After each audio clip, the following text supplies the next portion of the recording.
Okay, so I would love to know where you grew up. Oh, I grew up in New York City, in Brooklyn. In Nice. the I decided from now on when people ask where are you from, I'm just going to say the 70s. To be fair, New York in the 70s is like that is aesthetically, that's what I think of anyway. Yes, yes. I mean, it's everything that you saw in all of the movies. Mm, It was Taxi Driver. I grew up in Taxi Driver, yeah. basically. So did you enjoy it? I'm Um, yes and no. I grew up as sort of unusually, we were talking about architecture before we started. My mm, father was an architect. My parents met when they both lived in the West Village. My mom mm, lived in the 10th Street in the West Village, but then they moved to 10th Street in Park Slope, Brooklyn, which was like Last Exit to Brooklyn, if you're familiar with that book. Most of our neighbors worked on the Iguanas Canal, they were longshoremen. I still don't know exactly what that job is. So my parents were gentrifiers. So yeah. they moved to this very working class neighborhood. They bought a brownstone for $25,000. Oh my God. Those houses are like $4 million houses. Yeah. So I went to a private school that was sort of a hippie school, Mm, which is now a very fancy school called St. Anne's in Brooklyn Heights. Back then it was more, I would just tell people it was an experimental school. yeah. So I had this sort of unusual upbringing because my parents had these sort of bohemian pretensions. Yeah. But they didn't want to live in the reality that they were in Brooklyn Yeah. in the 60s. They did not want to acknowledge that. To their minds, they were had brought the West Village with them. Mm, Well, I didn't feel like that. I yeah. didn't and I think other people in my family did feel more like that and felt more like they were living in the village but happened to be in Brooklyn. I Yeah. always made very clear that I was in Brooklyn. So I went to this fancy private school, which again was experimental. We didn't get grades. There weren't really rules, which sounds great, but it wasn't because it Yeah. means teachers could kind of like do whatever the fuck they wanted and Yeah. just be No, mounted on no the street. structure. Yeah. Yeah. Yeah. Yeah, there was no structure at home, no structure in the school, and then in between home at school, at least a couple times a week, either a kid would try to pick a fight with me, Mm, or some guy would flash you or try to yeah. get his your face. So it was this really unusual mix of influences and things of being half taxi driver and half like 70s architect in a groovy bohemian home. Yeah. And my parents were alcoholics, they were drunks, and they were Yeah. also wonderful, loving, charming people. Yes. It was sort of the perfect upbringing for like, there's nothing else I could have become. I wasn't going to become a fucking doctor coming from that. No. And I have endless supply, except I'm a little tired of writing about New York. But other than that, an endless supply of things to write about. That sounds really interesting. So did you have an awareness of, you said gentrifying, and like I'm a Londoner, and obviously like Mm. when you talk about Brooklyn, the Brooklyn of the 70s means something different to the Brooklyn of now. Of And course. yeah, of course, yeah. And it's like I haven't been I was growing up in Camden Town. I don't know if you know Camden Town, but it's in central London, and it's synonymous with uh, counterculture, punk, and now it's like Okay. a late stage capitalist, like decaying shrine. Like it's completely changed. Did you have that awareness that you? Is it that you did felt like I shouldn't be here, or is it that I don't? I think it's wrong that I'm here because this is a place that is its own thing, and I'm not of that thing. Did you have that sense?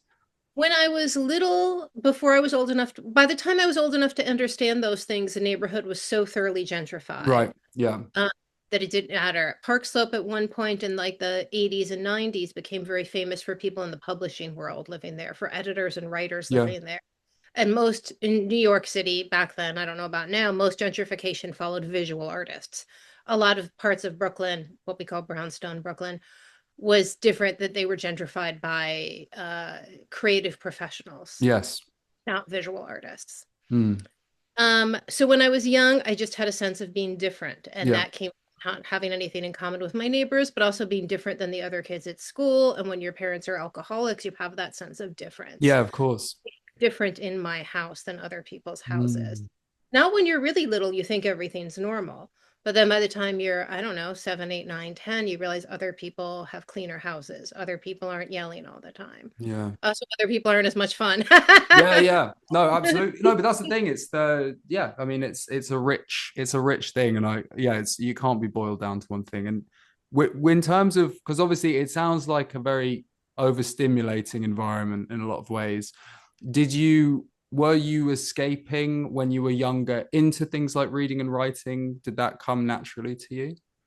100%. Yeah. One way in which I was incredibly fortunate. And by the way, I feel like I was incredibly fortunate. I'm sort of getting Yeah. into all the negatives because that's the interesting No, no, no, part. I get that. Yeah, but I feel like I had this really blessed upbringing in so many ways. And one of the ways was my parents were very into books. My Mm. mother had always had these sort of ideas of being a writer. She had actually worked for the New Yorker magazine for a No. long time in the 60s as an assistant for various writers. She had a long relationship with someone who was a known writer at the time. He's forgotten now, as he should be, because he treated my mom badly. So Yeah. fuck him. Yeah, Fuck fuck his. that guy. Yeah, My mom was best. Fuck you, buddy. yeah. Um, he died a alcoholic alone in Lower Manhattan somewhere. Yeah. But she worked for the New Yorker for years. She had these ideas of being a writer, but as much as people like to romanticize that, heavy drinking and writing don't go well Of together. course, yeah. Like they do, but then you realize in reality that just doesn't really work for most people most of the time. We can all find exceptions. Mm. But I grew up in this house that was full of books all the time, and both my parents were reading all the time. Mm. And my mother came from this sort of elite, very educated background. My father had not really had that sort of liberal arts education. Yeah. And when I was young, he read mystery novels Yeah. obsessively because people rode the subway every day and you Yeah. didn't have your, so you brought a book on the subway every day or you just sat there and fucking rotted your brain, which is, or looked at interesting people, whatever. But he would read a mystery novel, a little paperback, just, and he got really, really into it. Mm. And in a way, those were sort of, in retrospect, I certainly never thought of this at the time, a bit of an intellectual awakening for him. And then he got into, not that you need to upgrade from Rex Stout and Raymond Chandler, No. they're brilliant. Yeah. But he did, for him, lead into a path into like Richard Ford, who's not Mm. my writer, but who's great. That kind of whole generation of like 90s male writers. Frederick Exley, who I love. My dad read him first. And then my father got into finding all of the old ones, the original Barry Gifford Black Lizard press books. Do you know those? Yeah, yeah, yeah. He had Yeah. bought those when they came out. And some of these things he remembered from childhood. My parents were a bit older too. So the 40s were very alive and well for them. Yeah. Amazing. No, that's great. And and when you kind of so you seeing them read and presumably Yeah. seeing a lot of books around the house. And when you first started reading, what was the kind of stuff that first really fixed you in that way? Like that made you feel like Yeah. I'm in another world. Yeah. It's so funny. One thing I've thought about a few times over the years is when you're really little and you read those picture books. Mm. And then if you pick one up as an adult, for me at least, the things I remember are Yeah. things I don't even notice today because your attention is so Mm. devout when you're a small child. Yeah. And I think part of that is the trajectory of being a human, but part of that is because all our brains are fucking rotted. Yeah. Mine, most of all, perhaps, between phones and TV and blah, blah, blah, blah, blah. We all know the Yeah. horrible things in the world. But I can look at a picture book if I see one in a thrift shop. I'm a big thrift shop shopper and see the pictures and be like, I cannot believe how etched into my No, I memory know. this bird in the Yeah. corner of this illustration is.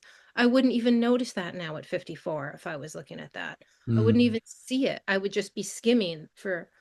Mm. So those picture books certainly got me. And then in terms of reading, a book I still think about all the time is The Westing Game. Mm. Do you know that book? I haven't read it, but yeah, It yeah. really holds up as an adult. It's really great to Okay. read. And of Yeah, yeah. course, there's stuff that, politically we wish was different. Yeah, that's Brilliant, brilliant book. And it has so many turns in it. Um, Another book that is really has some weird stuff in it because there's I'm all for an age gap romance, but this is like a sort of semi-child adult romance, but Tuck Everlasting. yeah, So okay. it's like magic, mystery. And I've realized that everything I write and everything I'm interested in comes down to the same thing, which is the world is not what you think it is. Mm. Yeah. And all of everyday life is about that too, which is not a great way to live because it means you never trust anyone or anything. I don't recommend that. But No, I understand it though. I think that for me as well, as I'm constantly coming up against wanting to having an idea of how things are going to work and turn out, and they literally never do. It's quite Yeah. frustrating, and it's but that also helps, and I think that element of you're not fully in control. You don't know what's actually happening. You can't control all of these forces moving around you. Yeah. I think that's a very important thing. And what about like you writing? Like, did you start that young as well?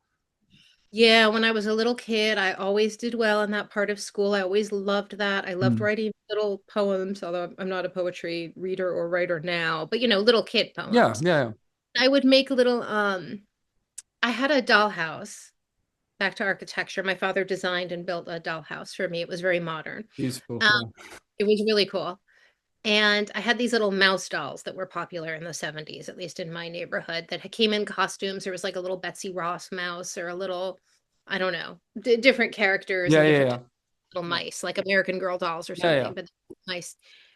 And I would make these little catalogs. So not just writing, but making books, yeah. creating books. Like the book as an object was from an extremely young age, very interesting to me. Little catalogs of things for sale, none of which existed for my little mouse enterprise, Yeah, yeah, my totally. little mouse world.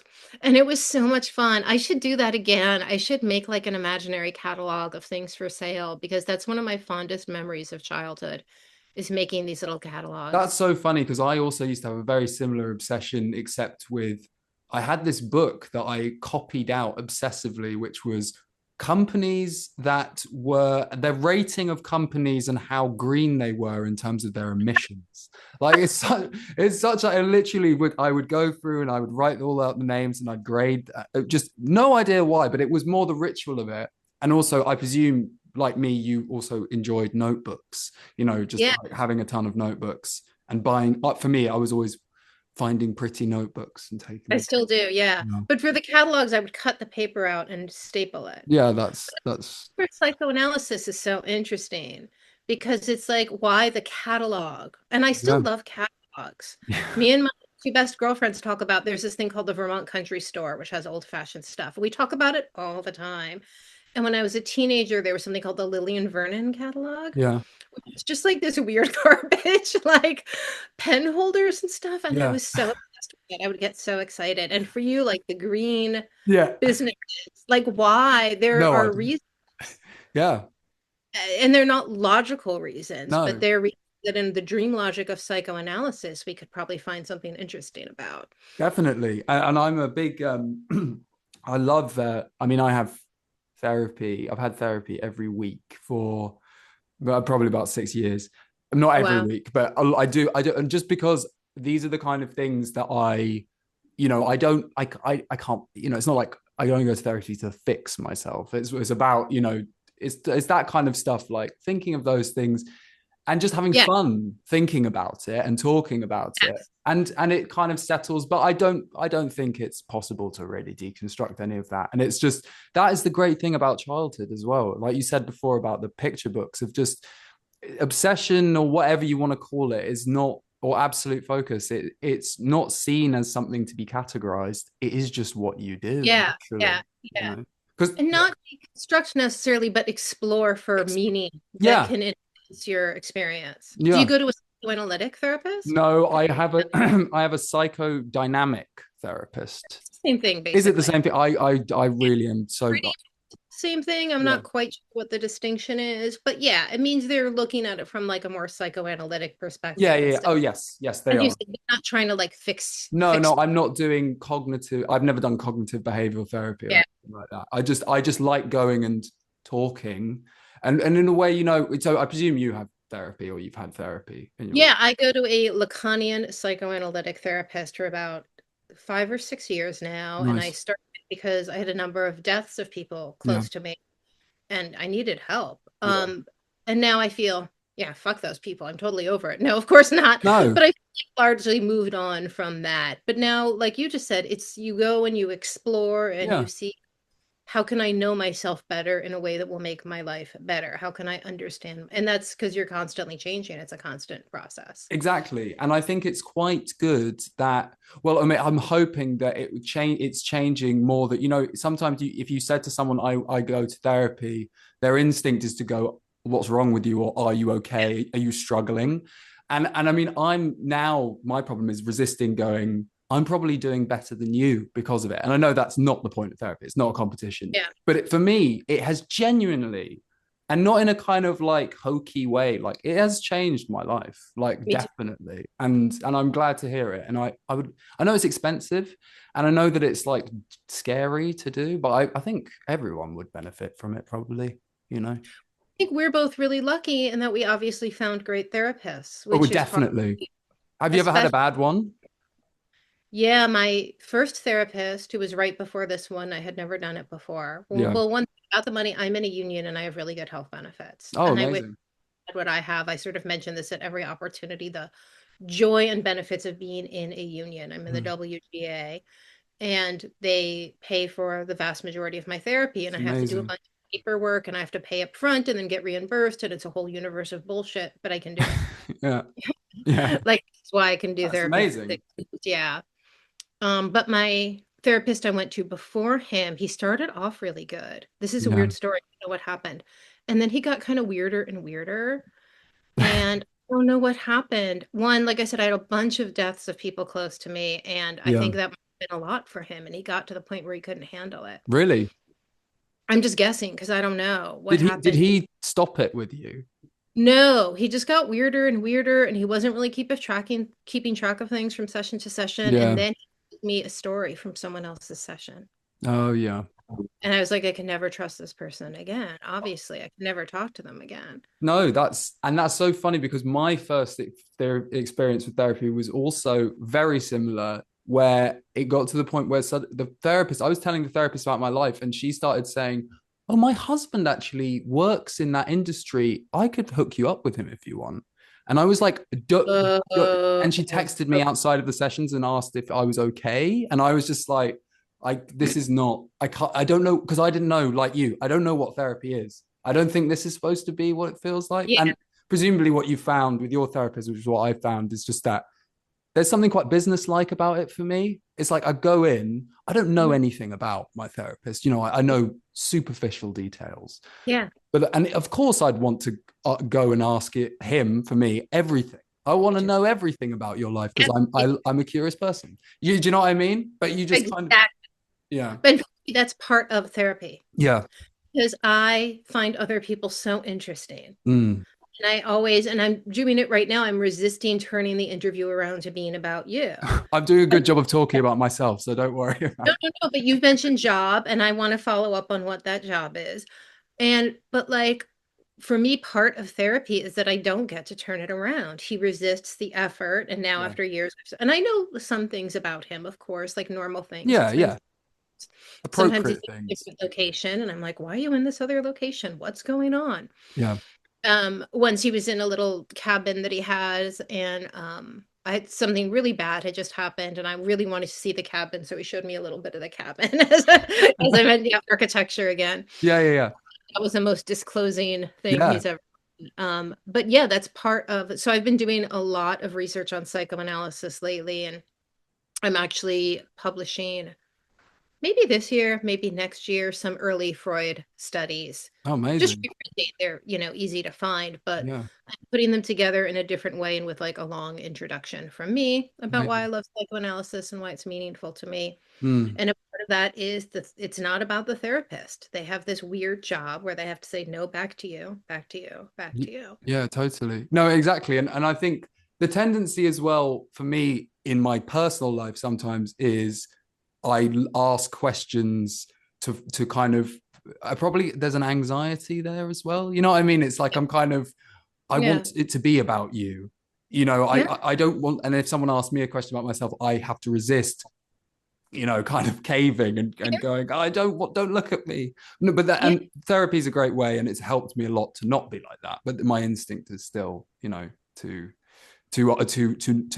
to maybe keep things in still in my Yeah. life. the thing that I need to work on is just articulating my feelings. And I mean, it's that's the thing about therapy. I don't see it as like I've benefited so much in 5 years, but there's always going to be stuff forever Yeah, until and the it's end. self-articulate those things. Yeah. And that's kind of like the theory of the kind of therapy I do. And not that he doesn't steer the conversation and bring things up, but I don't get any advice. Yeah. Yeah. Like, I mean, practical advice. Like once I didn't know how to fill up the tires in my car. Um, but hearing yourself articulate things, Yes. and that's a big thing with Lacan, who is so hard to understand. And I understand maybe a tenth of Jacques Mm. Lacan, the psychoanalyst. I understand maybe a tenth of it, but a big part of the therapeutic process is hearing yourself put things into words. When you put things into words, Yeah. they are changed. So if you take a feeling, and one thing my therapist will do is, gently, lovingly push me to put it into words. It just felt weird. I don't know why it felt weird. Okay, so try to explain why it felt weird. Mm. Hear yourself say that. And to some degree, that's the process of writing too, Yeah. although it's other fictional realm, or sometimes nonfiction for me, both now, I guess. You're hearing yourself put it into words. There's an Yeah. expression in yoga, which is if you want to learn, teach. Yeah. Because teaching the thing is when you really, really learn it at a whole other level because you're hearing yourself say it and explain it. Mm. No, that's no, and that's no, that's really relevant, and that's a very interesting way of thinking about it. I want to know about then when you're writing, do you is for you, are you imagining something and the process of writing is translating or describing what you were imagining? Is that roughly what it is for you? Yeah, most of the time. And then sometimes you have to do like, you just have to make shit up. Like when you're Yeah. doing connective, how do they get from A to B? Yeah. I don't have a picture in my head. I just have to fucking grind it out, Yeah. which is not so bad. That can be really fun Yeah. too. And because the process can work the other way too. You start just fucking grinding it out and then a picture comes in your head. Yeah. Yeah. I have a very strong like visual imagination, so I can pretty much see what's happening and then write it down. But then it's like, did I write it down quite right? Is there a better word for this? How do all these things go together? Yeah, totally. So you've got this, and I mean, obviously, and I think generally, if we were talking about therapy, and there's a curiosity. You have to have curiosity to do it. You have to be interested in yourself and how you connect with the world. And when you are writing, because obviously you're fiction, and like you said, you don't just write horror fiction, right? You do Yeah. nonfiction and stuff.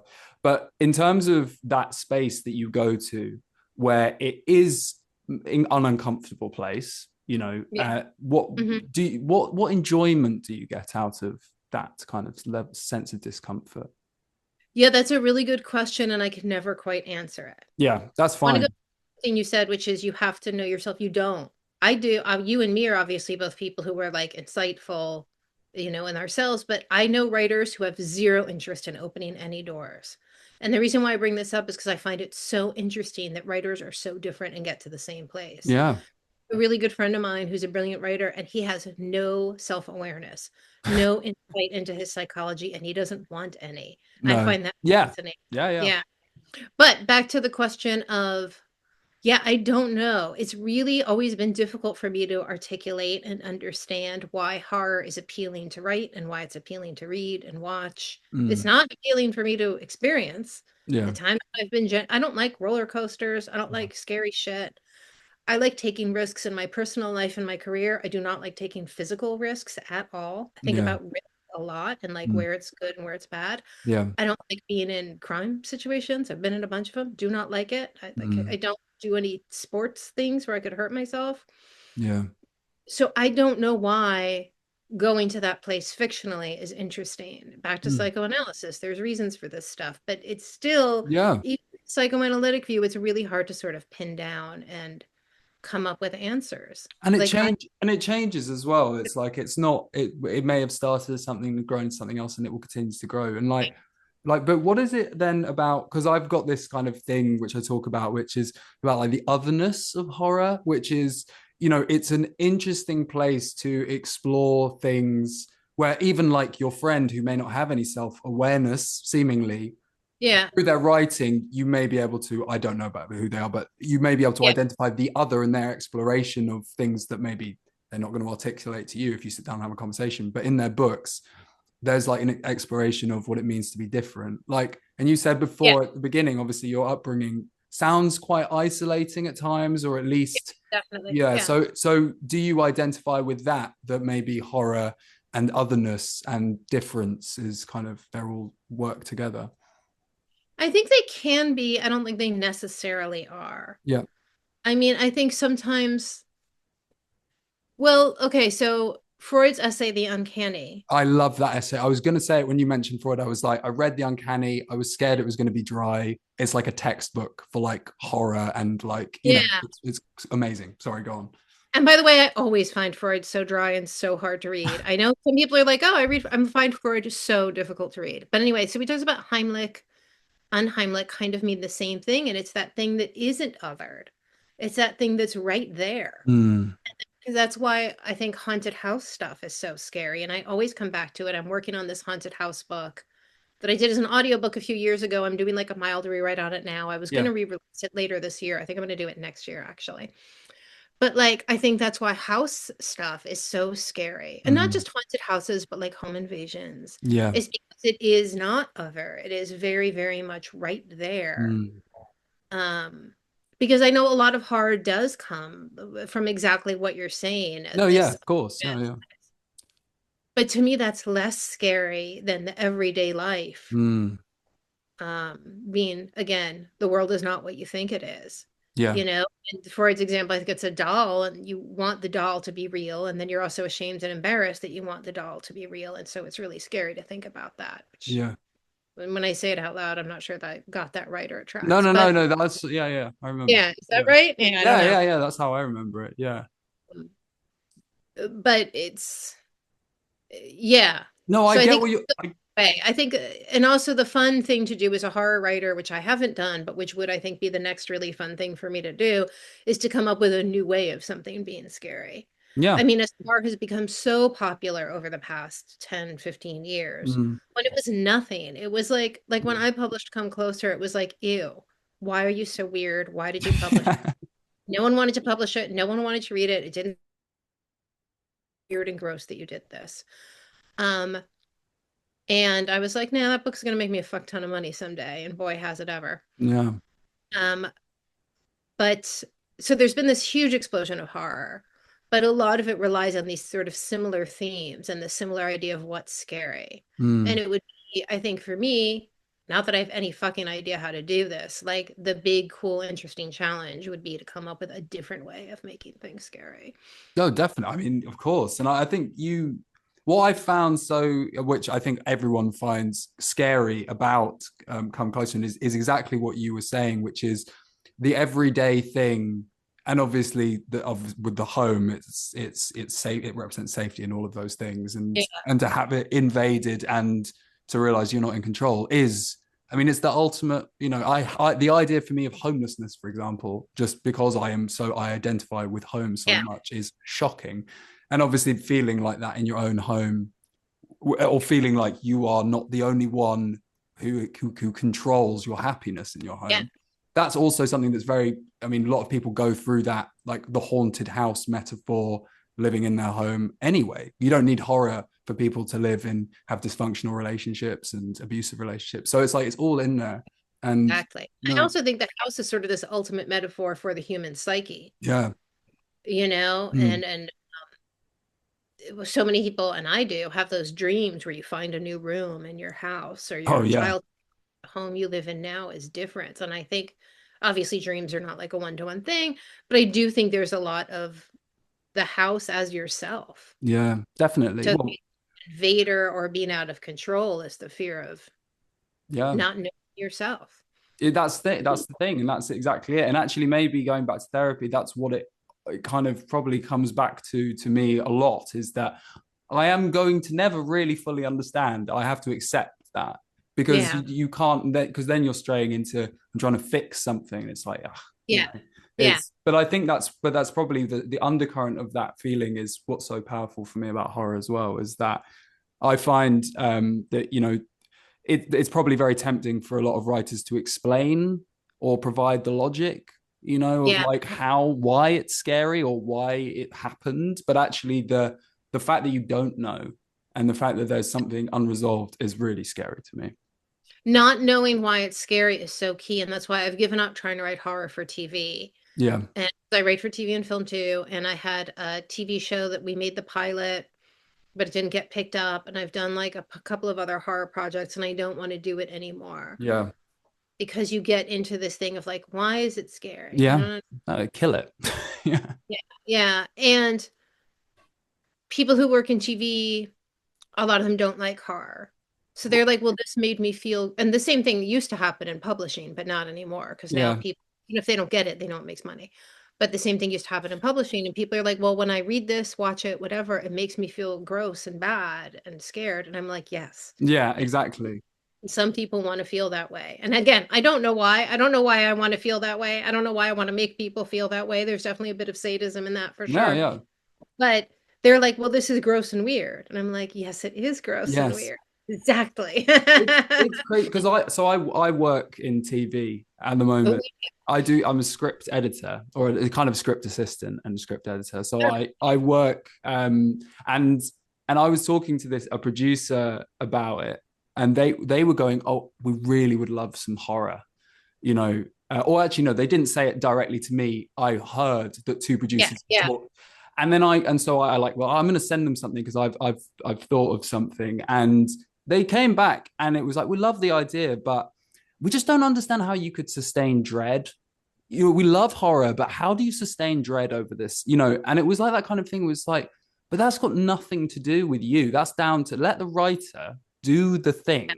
But that's not what TV is about. It's about cooking it until it's boiled rock solid, until you don't even know what it is. That's my experience. I mean, it sounds a bit jaded. You have to go into a TV project knowing that it is a collaboration and it is not necessarily a collaboration of people who share your creative No, view. You have to go no, into it knowing it's like a job. it's a job. Yeah. Yeah, unless you're one out of like literally 10 or 15 people, who have the kind of privilege to write what they want. Not even 15 people, 5 people maybe who can get away with that. Yeah. Um, No, for the totally. rest, it's going in and knowing, they're not going to get it, but you're going to get paid a fuck ton of money. But At that's least, it. That's it. yeah. It's about the money. And it's kind of like if you think of it like it's a job Yep. and it's a well-paying job and actually it's a good job. It's hard, I think, for writers to, and obviously like my main job is not writing. My main job is, pitches and editing and stuff. So it's not like, I mean, I would like to do it, but it's also like me, I have to eradicate the part of myself in a way, at least for the start of my career, the early stages of career, where I have an ambition to create something that is meaningful, because I know that actually it's going to be so collaborative that maybe I won't understand the bigger. Yeah. I'm going to have to step back and go, take it away, do whatever. I'll do what you want. Just tell me what to do. Yeah. Not like giving up total control, but you know what I mean? Like you just Well, switch there's off. no Yeah. place.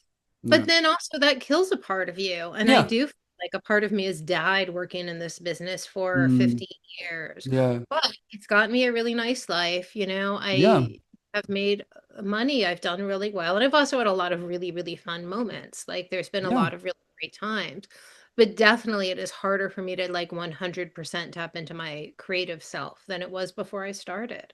Yeah. And I think the trade-off was worth it. No, I no, mean, it is. It is. You just have to work in an office to know. And I mean, no disrespect to anyone who works in an office, but for me, working in an office, yeah. like that is for my mind. Not that I've got a great mind, but Oh, I was like, what the fuck is happening? Why am I no, here? it's a fucking nightmare. Yeah, There's no bigger nightmare for me than going to like the same job every yeah. day. Like And for doing like, such an insignificant thing. I mean, it obviously like you're providing a service or whatever you're doing, but in terms of on a personal level, on like yeah. I'm gonna die level, it's like Okay. this is Yeah. fucked. I think that It was literally feels like death to me when I've it had to do. is, and it's you're alive, but you're Yeah. dead. Yeah, But the alternative would not have been working in an office. It would have been just like living in extreme poverty someplace really cheap. yeah, Like then we have the South, which I love here in the US, and the Southwest, and there's like some really cheap places there. And like, was it the right choice to work in Hollywood and have like this upper middle class income? And now I'm doing quite well financially. for the past 15 years, or would I have been a happier person? And look, there's no way to know, but No, there isn't. if I had just moved someplace really, really cheap and found some shitty way to make the money that I needed because I wasn't making enough writing books, um, you know, we'll never Mm. know which No, was the better no, to do. you won't ever know, and I think, well, I mean, definitely for you, you've been kind of driven. You can't be a writer or work for as long as you have without having an urge that you can't really define, Yeah. you know.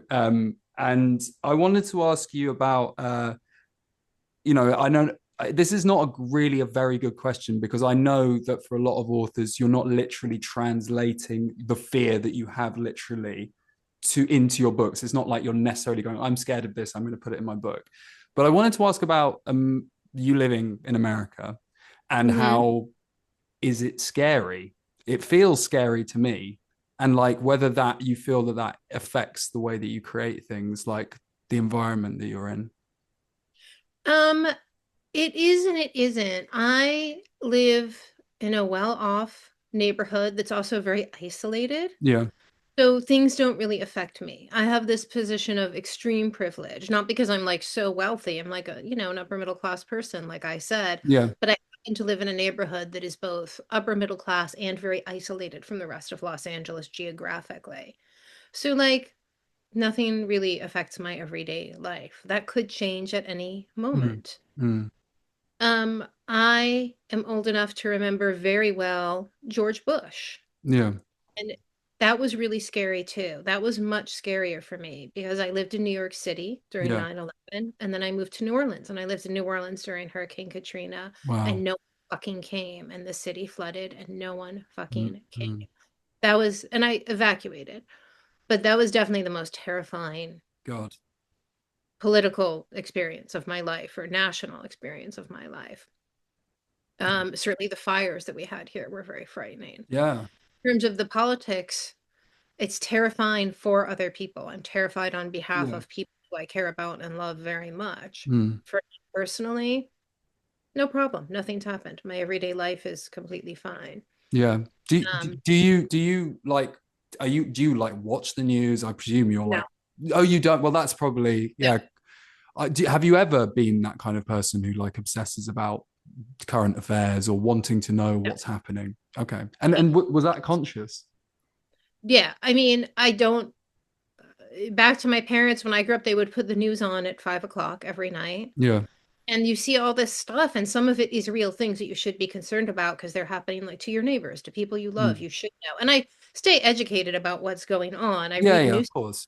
but Yeah. in terms of watching TV You do know news, Donald Trump is the yeah, president. yeah, yeah. And I know the horrible things that are happening with ICE, and it happens every Yeah. day in LA, and I've been active in giving money away when I can to Mm. something good. And there's programs where they have like buyouts for street vendors. I've done a bunch of those so they can go home for the day. They've made their money. Yeah.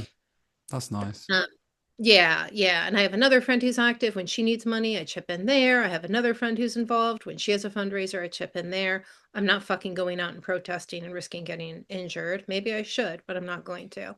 No. The LAPD and all the other military forces, that's too scary for me to do. Yeah. For me, in terms of writing, that fear I understand. So Yeah. there's nothing to write about. It doesn't hit on any deeper fear with me. It's Yeah. like I understand what I'm scared of. Even going back to Katrina, which I have written about a lot, I understood exactly what I was scared of. Yeah.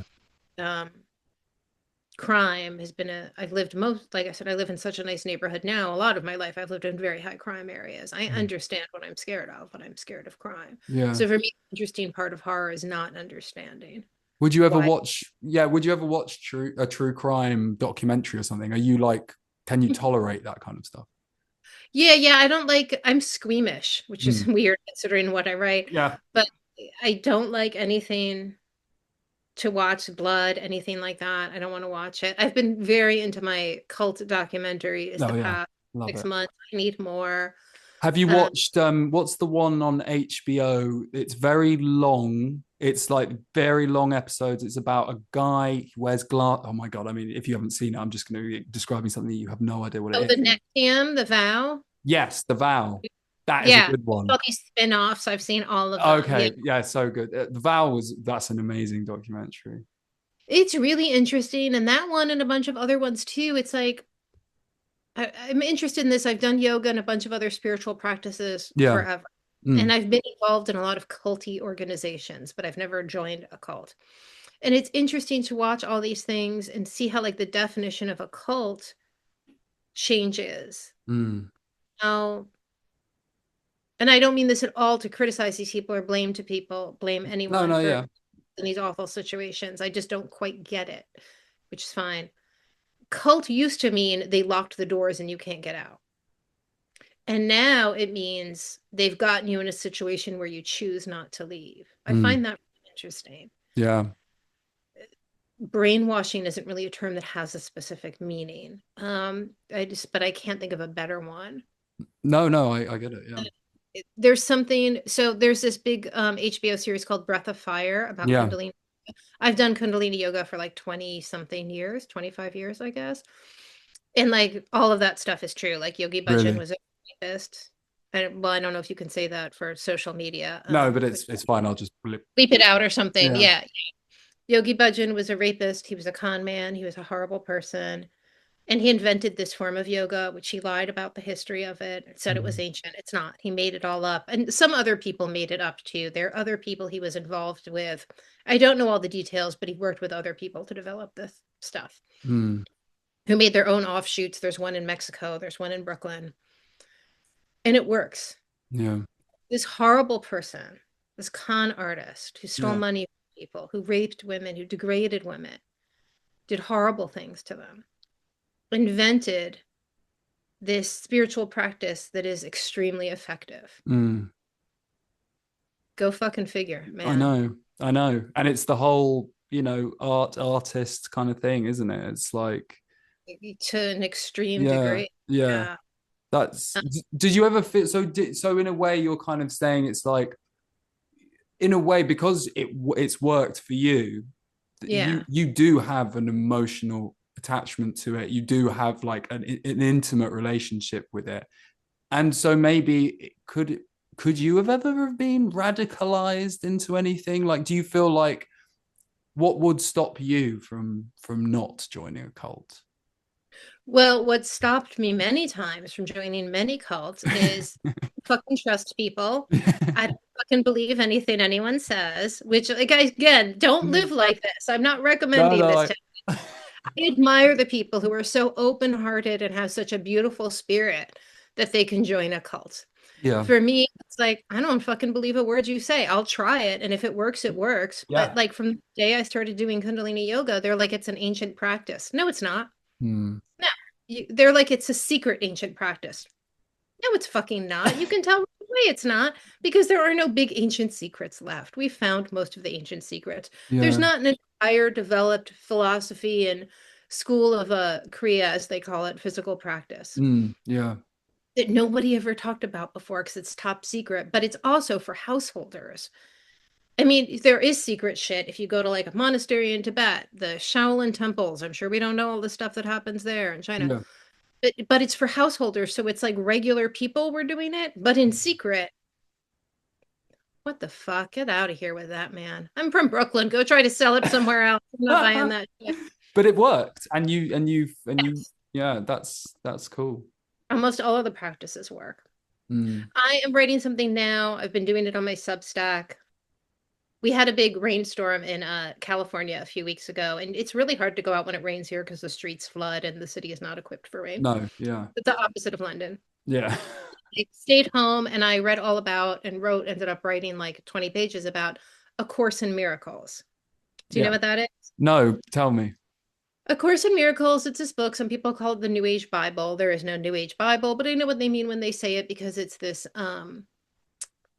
it's supposedly channeled by, or it was channeled by a woman named Helen Schuckman, but it was supposedly originated from Jesus or whatever, some spiritual thing. No one knows. It's about forgiveness. It's all these spiritual techniques. It's like 1,000 pages. I haven't read it all. The woman who channeled this book, who wrote it with her work partner, Bill Thetford, she hated the book. Yeah, She's like, I have no idea why I'm writing this. I don't want to do it. I don't. She was like an angry New York lady who I could have easily turned Yeah. into if I had left New York. She's this angry lady who hates taking the subway and complains about everything all the time. She wrote this spiritual book that's changed the lives of millions and millions and millions Yeah. of people. She hated the book. She never applied any of it, and she died miserable. Yeah. Yeah. Yeah. And so and that's interesting because you use the word as well, like channeled, which Yeah. probably accurately describes because she obviously wasn't connected to it on Mm-mm. some level, but also incredibly connected to it on another. The point of the story is, and the point of the yoga story is, no one fucking knows anything. Yeah. That's literally the only point I have to any of this long digression. No one Oh. knows anything. No one understands anything. And I think, in terms of joining a cult, or I'm attracted to weird spiritual practices. I always Mm, have been to esoteric stuff. mm. But when it comes to actually like going in wholeheartedly, Yeah. giving up any autonomy, no one knows anything. Get the fuck out of town No, with no, I totally understand. I think for me, like I that's what I kind of have to remind myself daily, and it actually really helps Yeah. to remember that I don't know anything, and they don't know anything, and we're Yep. cool. And obviously, it's a cliche to say everyone's winging it, and it's not that simple, but it is like it is that, and that makes things a little easier, Like, so tell me about you what are you working on? I mean, not literally what are you Yeah. the what, but what kind of stuff are you interested in at the moment? You're doing the Freud thing, you said. Yeah, yeah. So just this year, the past like 18 months or so, I've been doing a lot of nonfiction for the first time, which has Mm, been fun for me. It's something I had wanted to do for a really, really long time and yeah. never found the time. So I'm writing this Freud thing. I'm writing something that I still don't know what the fuck it is. I've been talking about it for years, about the satanic panic, Yep. um, and like mass hysterias. And back Mm, to Freud, Freud has this great essay called A Child is Being Beaten. The satanic panic, where all this imagery comes from. mm, Why do people fantasize about children being abused? mm. Oh, really weird thing to sort of set your sights on as reality. When, of course, there are children being abused all the time, but Yeah, not yeah, in satanic sexual rituals, or yeah, so they want us to believe. yeah, yeah, exactly. The Freud thing, the Satanic Panic thing, I just did the Course in Miracles thing.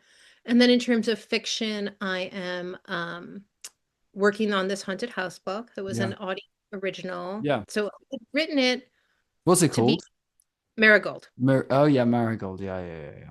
I had written it to be a printed book. One reason why I started my own publishing company is my agent at the time, who's a wonderful agent. But he's like, I don't think we're going to sell this. He was probably right. But I'm just like, I wrote a fucking famous horror book and we can't sell another horror thing that I wrote. And he's like, yeah, okay. Like I said, I'm sure he was right, but fuck all of that. So I was not ready to like publish myself quite yet. So I kind of put it aside. And then, because it's in the form of a conversation between two people, I Mm, had one of my managers sent it to Audible. Audible gave me a very nice piece of money to do an audio. They did it as nice. a podcast. I wish they'd done it as a book, but the podcast is great. They had really, really good actors. Yeah, I've seen it come up. I've seen it come up. Yeah. I'm gonna listen to it. Yeah, yeah, Yeah. So that is an audio original, but it was never in print like I wanted it to be. And yeah. also I made some changes for Audible, which I was happy to do because I didn't really know at the time what would work with audio and what wouldn't. And like I said, they gave me a fuck ton of money. That was great. Yeah. No complaints. But I don't really, 5 or 10 years on or however long it's been, I don't really like the changes I made. I liked them at the time or I wouldn't have done them. Now I'm looking back and I'm like, nah, I liked it better in the original. Yeah, So I'm totally. doing right of that. It's scheduled to come out in October of this year, but I'm honestly not sure. I might push it to next Yeah, year. yeah. I'm on the fence about that, and I have to decide within the next like 3 months. You mentioned your publishing company. Did you Yeah, just quickly, why did you start your own publishing company?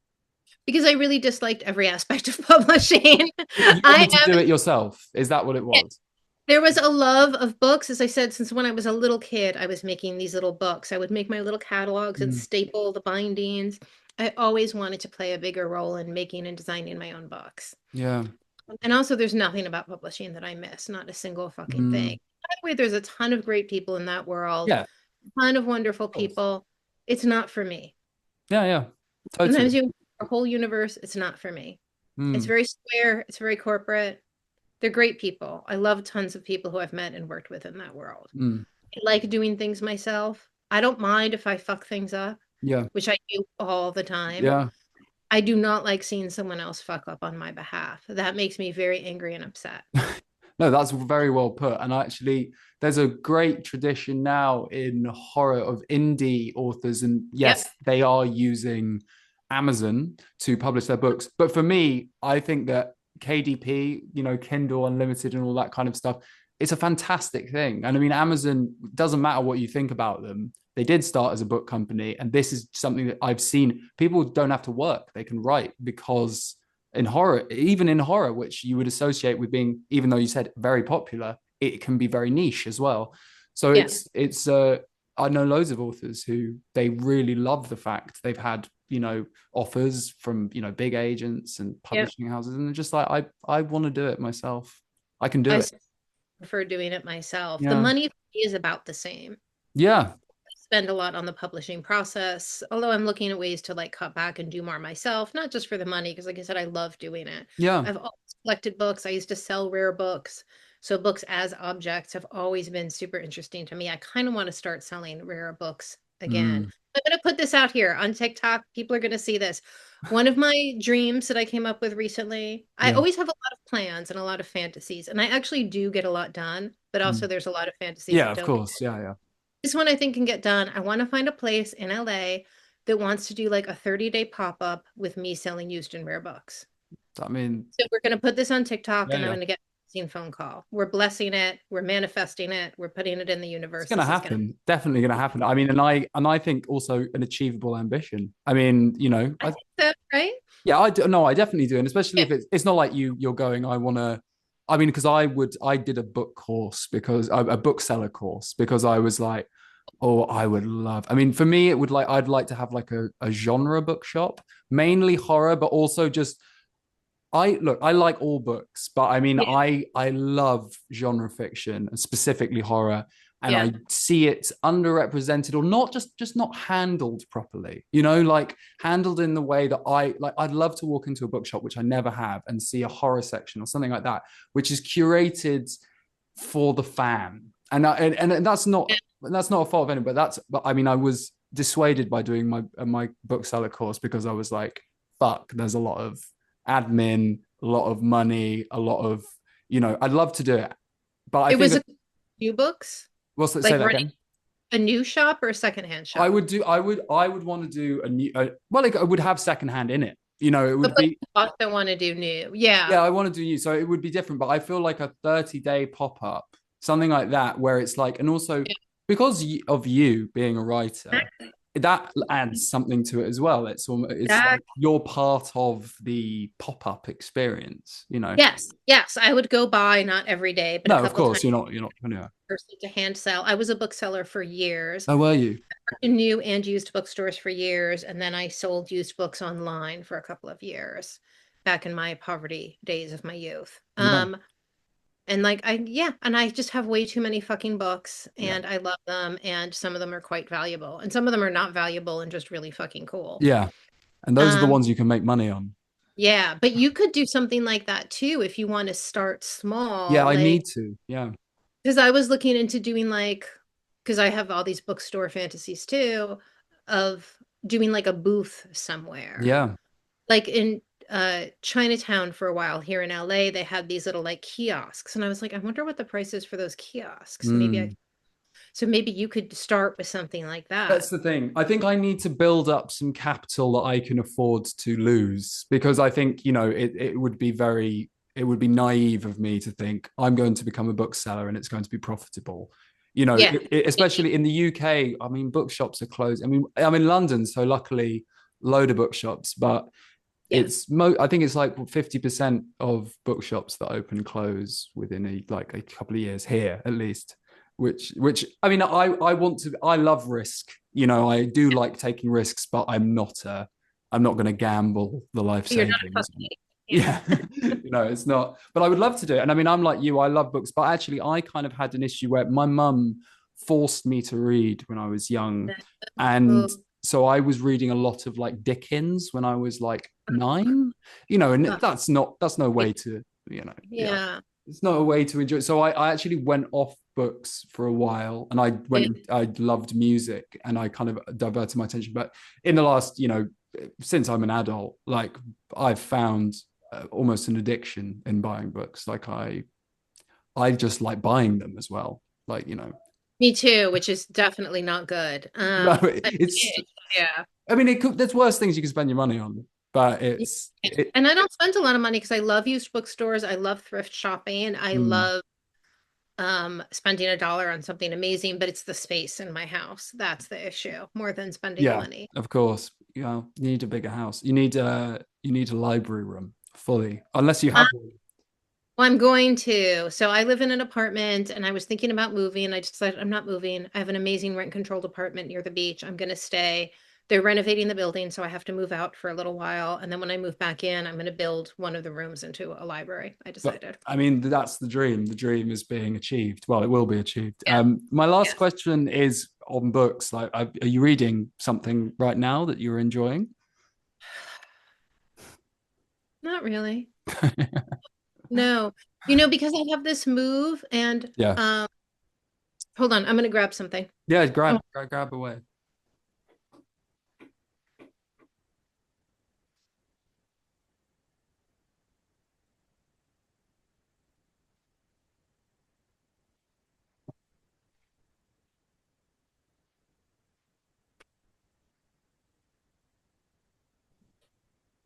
I'm not someone who usually spends a lot of time thinking about like design and interiors. But since I do have this move, I was thinking about what I want to do with my apartment. And I was reminded last night of one of my favorite books. My parents had this book when I was a kid. And then a couple years ago, I found a copy. I don't think it was very expensive online. And it is this Henry Miller book Oh from wow. Playboy Press from 1970 something. I love Henry Miller. Yeah, And as you probably know, or viewers probably know, he lived in Big Sur for a long time. yeah. And then he also, which I only know from this book, he lived in the Palisades here in Los Angeles Oh for a right. long. Yeah, So the book has these amazing photographs and it's just these incredible stories of his life. Miller had this huge heart when you read his writing, not his early work. He was so bitter and angry in Paris. yeah, yeah, yeah, And then his later stuff, this huge heart comes out of just how he loves people. He loves places. He loves his kids. Who knows what he was like in real life? I sure mm, don't. But in his writing, and he talks about living in Big Sur before Esalen was there, which is the big fancy new age spa spiritual retreat place. It was just like a hot springs, and he would go and bathe in the hot springs. There were like not a lot of roads. He said he was 40 miles from a grocery store. yeah, And he talks about living there with his two little kids, and just this wonderful archetypical California life. And he was also from Brooklyn, of course. He was from Williamsburg. yeah. Back to gentrification, I lived in Williamsburg in the early 90s. Wow. Yeah, And not to compare myself to Henry Miller, but this trajectory of, although I wish I could, from Brooklyn to California and growing old in California is, so resonant with me. And yeah, I wish I had the big heart, the generosity that comes through in this writing. So this is a book I go back to like once a year or so, and I still haven't read the whole thing. There's a lot of text in here, but also a lot of photos. But yeah. this is Oh Big yeah. Sur, I and then know. like simile He'd give a manuscripts. good hug, wouldn't he?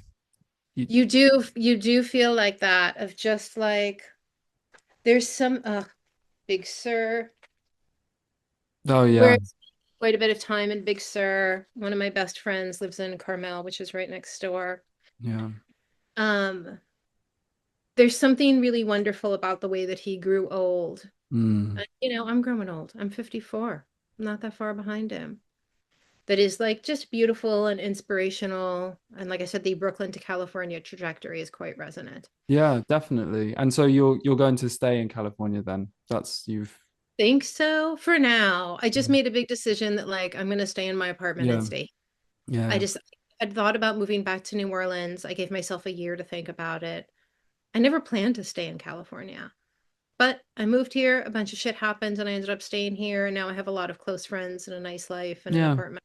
So, No, you definitely are coming across as someone who is just you're living life and moving through it. And that's okay. You know, it's like I think for me, I'm naturally quite I'm not a much of an overthinker. My wife is balances me out in that way, like as in, and I'm want even though you have to plan, you have to make Yeah.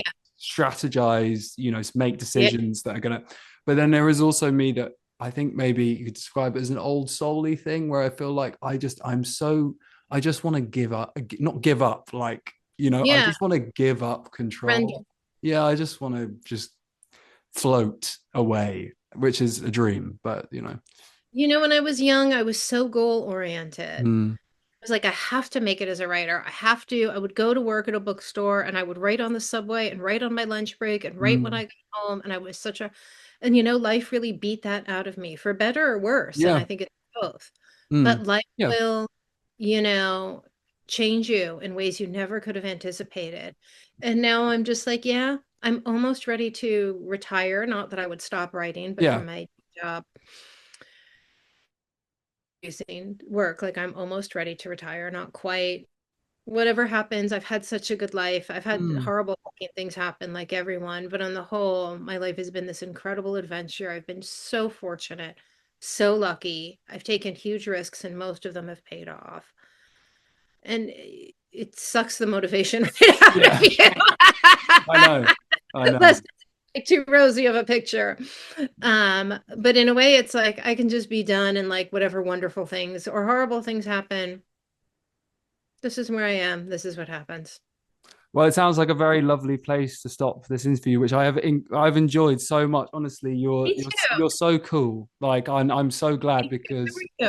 I'm always just like when I've read your books, I'm like I always wanted to speak to you, and now Thank I you. have. So thank you very much for as a fan, like I said at the beginning, to let me talk to you. It's been really cool.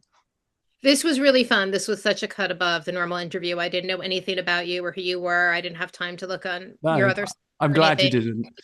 Wonderfully surprised by the quality of conversation. So thank you so Oh much. no, that's great to hear. And maybe when your next book comes out, we can speak again. Oh, And absolutely. yeah, Yeah. that'll Yeah. be When I end up doing Marigold, whether it's this year, next year, or the yeah. psychoanalysis book, whatever, I'd love to do it again. Yeah, great. Well, I have your email. Well, what are you doing for the rest of the day? Working? What's the vibe? I have to leave this apartment soon where No. I've been for 7 years. And like I said, I'm coming back, but I have to Yeah, pack everything up. So I am going through that's a a stress. bunch of family members died since I lived here. So I have Oh, all of yeah. these things that I mean, I'm glad to have them. I inherited them, but they're just sitting in Yeah, boxes. I know. That's what happens, isn't it? Everything has to be dealt with. Everything has to be packed or disposed of or Yeah, it's a drag. There are nice parts of it, but it's a bit of an ordeal, isn't it? I'm it fine. is. And I just finished that big Course in Miracles piece. And I'm like, before I start another big thing, Me I want to get too. back into my hysteria, my Freud book. I got to deal with my apartment. Yeah, totally. No, well, I mean, good luck with it. And I guess when I see you again, you'll still be in the same place. You'll have just Yeah, done it. entirely different place with the library. Yeah. Oh Yes. God. Well, I can't wait to see it. Yeah. Thank you. Have a nice day.